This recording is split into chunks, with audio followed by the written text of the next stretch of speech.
people getting worried that they don't have any lines and everything's in the ocean or something like that. When you start to see this layered on top of each other, which you can't do with the free online maps, you start to see, wow, I have energy all over the place. Now, if I turn on the aspects, there's actually energy going all over the place.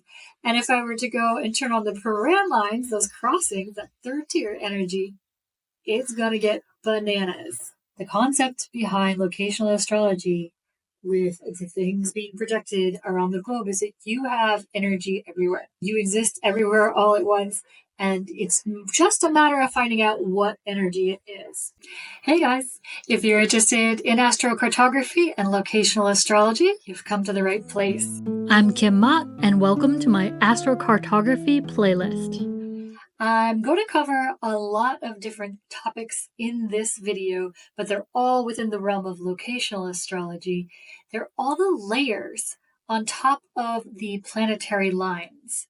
If you're not sure exactly what that means, I have another video called How to Read Your Astrocartography Map, and I talk about what the planetary lines are and the principles behind what astrocartography is, and what the major four angles are: the ascendant, midheaven, descendant, and IC.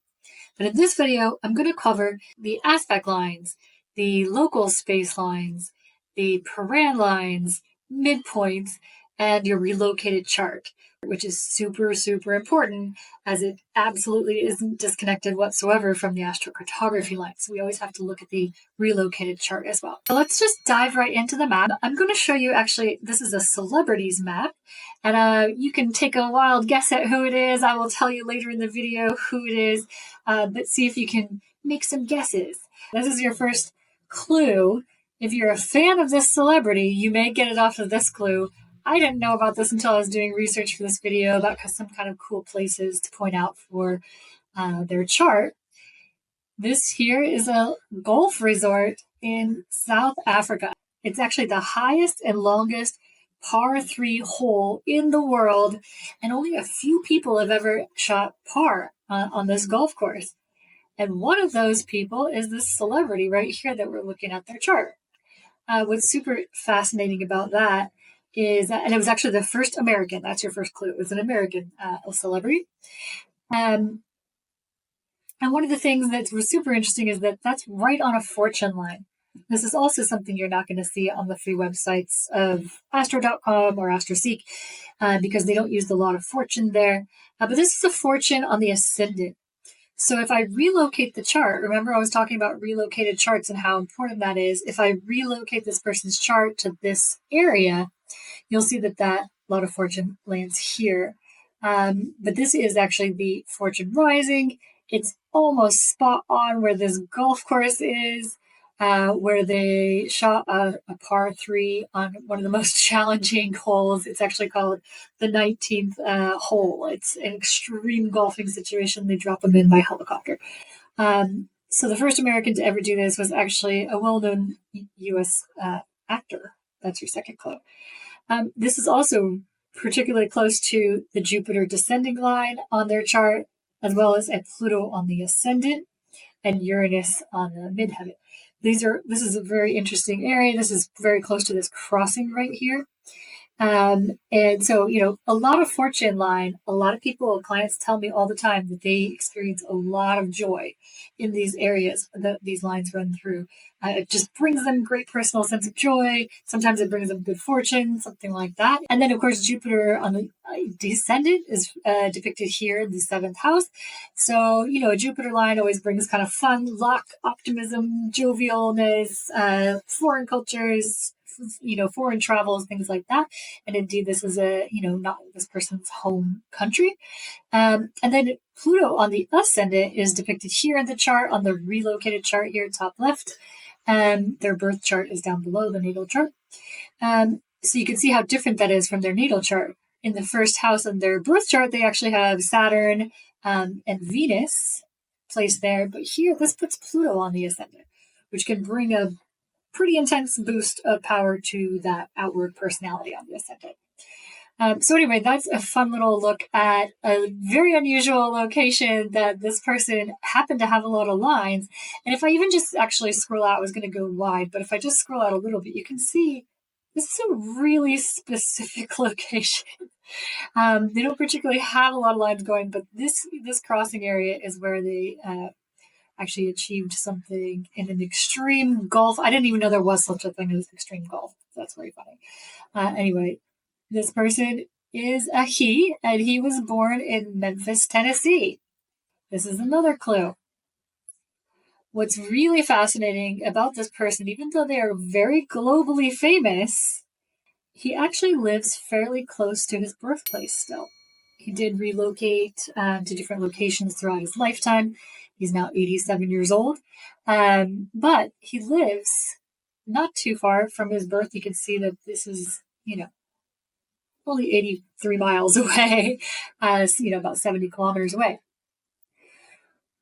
What's interesting about this is when you look, the closest line is actually a midpoint. Remember, I was talking about all the different layers that we can think about when we're using astrocartography. A midpoint is a really great place to bring together the sun and the moon, because a midpoint is actually the exact point between your sun and moon. So his sun is here in the third house and his moon is here in the 11th house. So the exact point between those two is depicted here on the ascendant line. So it's the rising. This is, like I said, a great way to integrate your outward actions and will, your sun, and your inward emotions, intuition, and it marries those two together very nicely. So people often report to me that they feel very comfortable on a midpoint line, or it really just helps them feel quite integrated. Here's another clue when I get a little farther in. What's interesting is this person has a really large estate here. They bought it from he bought it from his grandparents, actually, and turned a 124-acre ranch into a beekeeping sanctuary. And then he also helped revitalize the town of Clarksdale, which is known as the home of blues, the birthplace of blues music. And so he actually owns a blues club in Clarksdale. I've been to Clarksdale a few times to listen to blues there, and I've been to his club called Ground Zero. That might be a really big clue for you at this point. And I'll tell you soon who this is. But you'll notice now when we're looking at the relocated chart in this area, even though I'm going to go down to where this little marker is, it's so close to the birthplace, you'll see nothing really much changed. Maybe just a little bit of degree in the ascendant by a few, zodiacal minutes, but it's not going to make a big difference. So we can see there's not a ton going on in his chart in this birthplace or where he still currently lives. So this would be something that kind of takes the edge off. It makes things that are, very angular in other parts. We're going to look at other parts of his map and places he's lived and worked. And those things get really intensified when you get on the angles. Again, check my other video if you don't know what I mean by that angularity. There's this spirit on the midheaven line that's actually also in range here, as well as a couple other lines. So, I consider all of these to be in range of this location. The closest is just the midpoint. Saturn on the ascendant brings a lot of kind of like traditional, sort of conservative, value to the quality of life. And then I use the vertex as well. The vertex being like a significant place or important place to somebody. Sometimes people report very significant life events on that line. This is on the descendant. So these are important people to this person. And the spirit line, like I said, that's the lot of spirit. So, like I said, the lot of fortune over in the Gulf area, and then the lot of spirit are two different mathematical points that in the lot of spirit, it's really bringing together the big three, the sun, moon, and ascendant, or rising sun. So again, that whole concept of like integration and feeling very authentic in the self are all themes here, as well as, adding a lot of gravitas with that Saturn on the ascendant. And so basically this person is really comfortable with their birth chart, which I can see why, because they have a pretty, nice, fortunate birth chart. We'll get over to this Jupiter in the 10th house and some other placements he has. But he originally joined the military there in Mississippi. And after being a radar repairman, after enlisting in the U.S. Air Force, decided that he really wanted a profession actually that he really loved. And he only loved the idea of it, he said, which is very common for like Neptune in the 6th house, kind of illusion, disillusionment, but also the feeling of like really, really wanting something to be meaningful in the career. So he actually decided that he wanted to get into, you guessed it, acting, especially with Neptune. Neptune rules film and photography and things like that. So daily work through the sixth house could be accomplished in that very nicely. He enrolled in acting and dance school and eventually some college courses here in Los Angeles. So drastically changing up the energy there. And if I relocate the chart as well, you can see that some things really change around. The closest line here is actually a node line. So this is on an axis, this one here. And so, south node on the IC means also north node on the MC. But at this location, you would really activate innate talents, things that were just inborn traits that could be really, really highlighted and activated in this area. And with north node on the MC, which is depicted up here in the relocated chart, normally that north node is in a quiet house in the ninth house, which is also a house of storytelling and filmmaking.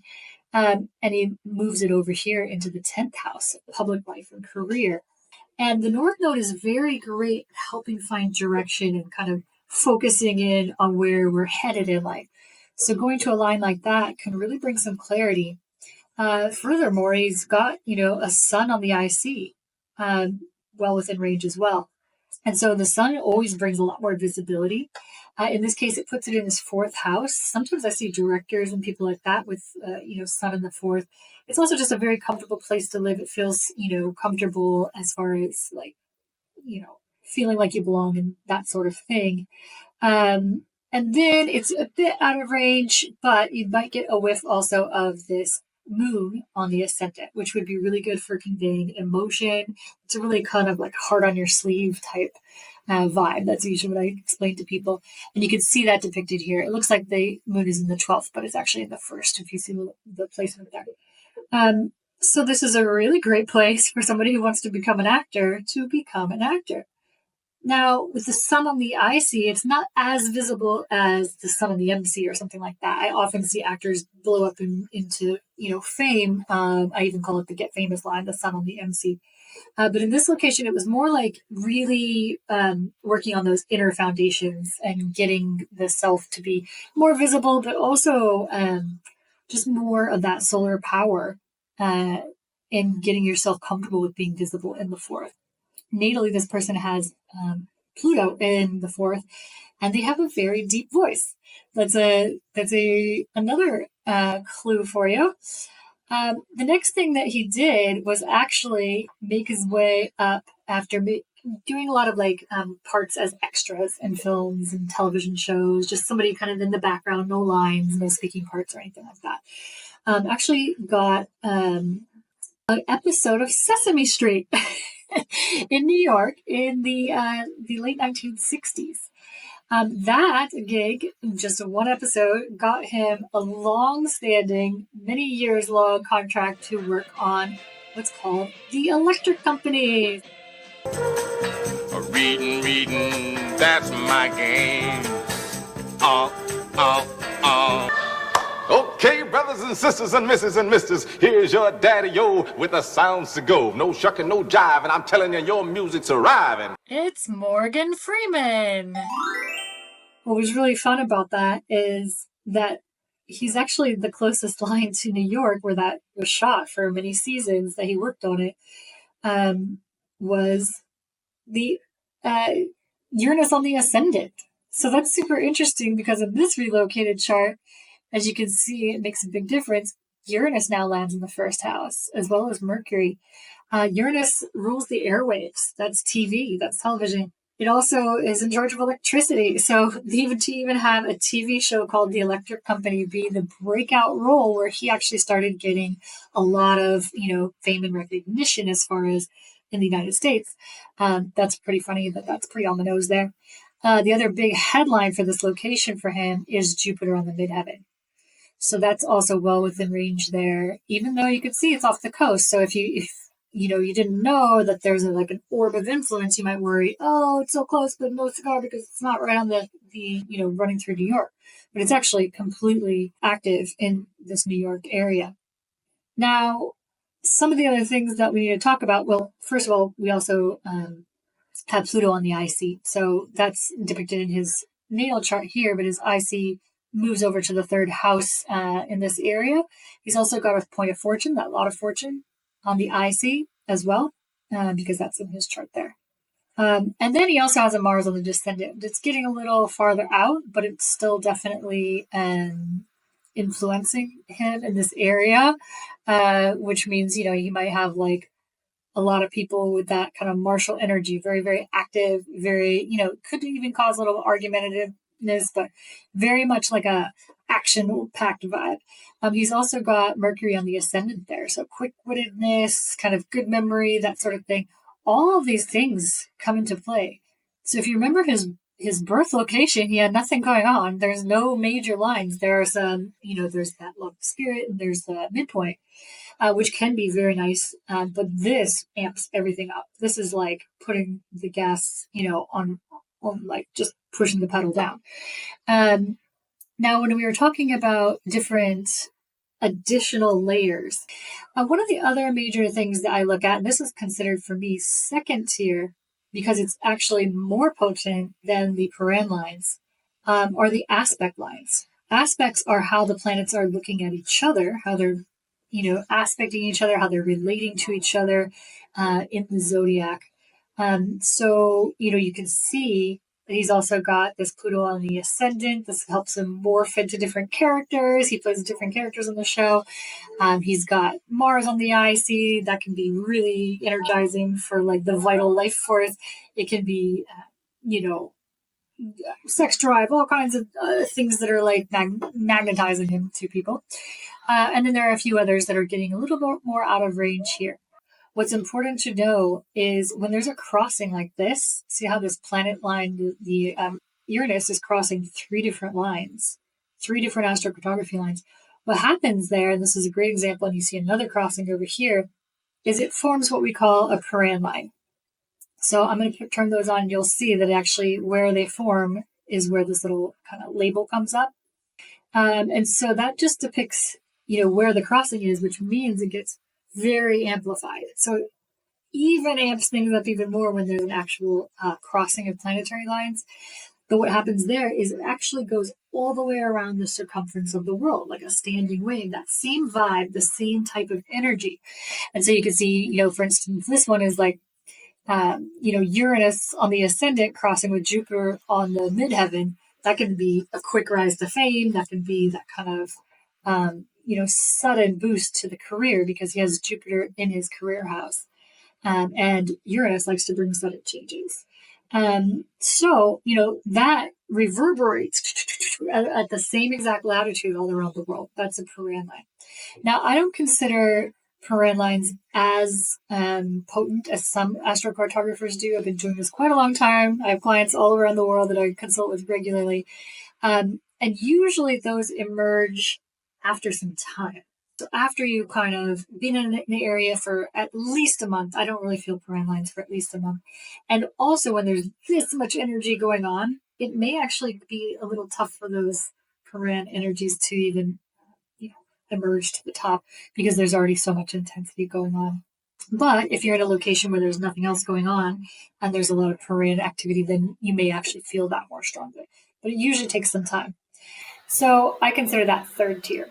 So after he had this role, and the show apparently became somewhat tiresome, he went ahead and quit after several seasons, and wanted to really get into more film roles. So as we know, Morgan Freeman is a huge film actor. His first breakout role, where he actually got an Oscar nomination, was he played a very villainous pimp in a film called Street Smart. In 1987. That was filmed in Montreal. He actually got a lot more martial energy over there, and this is a crossing area with that Jupiter. So this Jupiter crossing with Mars is like, boom, a supercharge. And in his natal chart, he has, again, that Jupiter in his 10th house. So that's going to be automatically like a really huge career boost. This relocated chart won't change a ton because It mostly changes when you go east to west. Let me just zoom out really quickly just to show you how that works. If you want to look up at the top left here for relocated charts, when I'm talking about the different placement in the different houses, if I go east to west, that gets very drastically different if I go far. If I only go a little bit, you can see it doesn't make a lot of difference.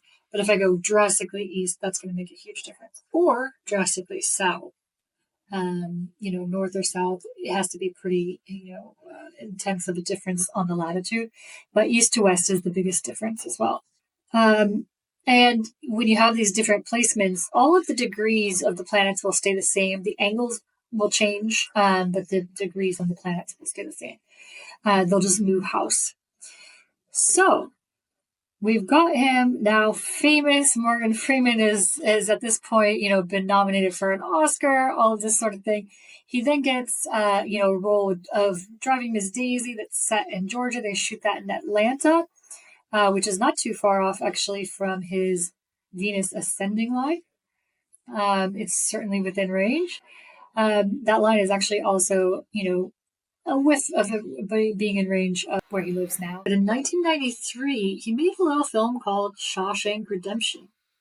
And it was completely almost filmed in this Mansfield, Ohio. And look how close that is. It's only a couple of miles. It's like 6 miles from his Venus ascending line. And Venus, of course, and if I relocate the chart there, you can see, it looks like the 12th, but you can see the dot here. It's right on his ascendant, right in that first house. Venus feels good. It's the planet of pleasure and desire and romance and wealth and the arts, and values and all kinds of like softer topics, that really kind of bring a sense of well-being, especially on the ascendant, because that's your your personality. It's in that first house there. So him shooting this film, even though it flopped at the box office, he said that was his favorite film of everything he's done in 87 years with a huge long career and all kinds of lifetime achievement awards and everything else. And that was his favorite film. And it, like I said, flopped at the box office, but over time, with word of mouth and more Oscar nominations, he won a Golden Globe, things like that. It became in 1995 the most popular video rental, which was a thing back then. And so it's almost like if it was trending on Netflix nowadays, years after it was made. And even, the Library of Congress in the United States put it into the archive for cultural heritage, because that's how much of an impact that film had. So having that right on his Venus line is also no accident. All of these things get really uncanny when you start seeing how specific the location is to the lines. The other interesting thing about his career path, because not only does he have Jupiter in the 10th house, but he has that he has that Neptune in the 6th house of how you get the work done. So up here is the career, and down here is how you get it done on the daily and the daily routine. And having that kind of spiritual vibe, or wanting something to be, for the collective, or to be in that realm of universal love. And then for Jupiter, which is also a very spiritual planet, to be in the 10th house. It's really interesting to me that Morgan Freeman has played God in different roles. Bruce, I'm God. And then also in 2016 to 2019, in 3 different seasons, he did a series for National Geographic called The Story of God. And he traveled 70,000 miles around the world interviewing different, thought leaders and researchers and historians and spiritual leaders and things like that, about the origins of different faiths and religions around the world. Yeah, so it's fascinating to see not only how somebody's natal chart changes in the relocated chart. Again, this takes some time for this to sink in. Your birth chart, your natal chart, is going to be your main imprint for life. You can't get rid of it, no matter where you relocate. That will still be your primary imprint.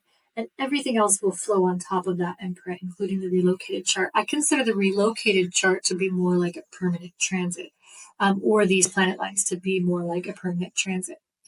Now, We talked about paran lines, we talked about aspects, we talked about midpoints, and we haven't talked yet about another school of thought within locational astrology. It's not technically astrocartography, because astrocartography, the concept is your birth chart gets projected on the globe. It's wrapped around the sphere of Earth, and represents your birth chart on the surface. It splits at the poles into the four angles, the ascendant, midheaven, descendant, and IC. And so that's why you'll get four lines for each planet. You can have very, very different vibes and topic areas for those different lines. So it's important not to say, I want to go to a Jupiter line, or I want to go to, like a Mars line or whatever. Which angle are you going to is very important. So make sure to check out my playlist for more information on that. But this school of thought is called local space or planetary direction, more based on the horizon. So it's what direction the planets were moving at the time of the birth in that specific location. Again, your little space-time snapshot is your birth chart. So you can see these all shooting out. It looks like they're going both ways, each line, but it's actually just going one way in the planetary direction, circling back to the birthplace. So these are all things to definitely have a look at too. You can see that this spirit line and his midheaven are going right through where he lives on his bee sanctuary farm at his grandparents' property that he bought. And he just says he feels very at home there, that he belongs there. The home of the traditional blues. I'm really drawn to this. Grass, trees, not so much asphalt. And then interestingly, on this node line and sun line, where he kind of is a bit more public in his life there nearby where he lives, is Ground Zero, the blues club that I mentioned earlier. So you can see that he's followed these very soft energies on his local space.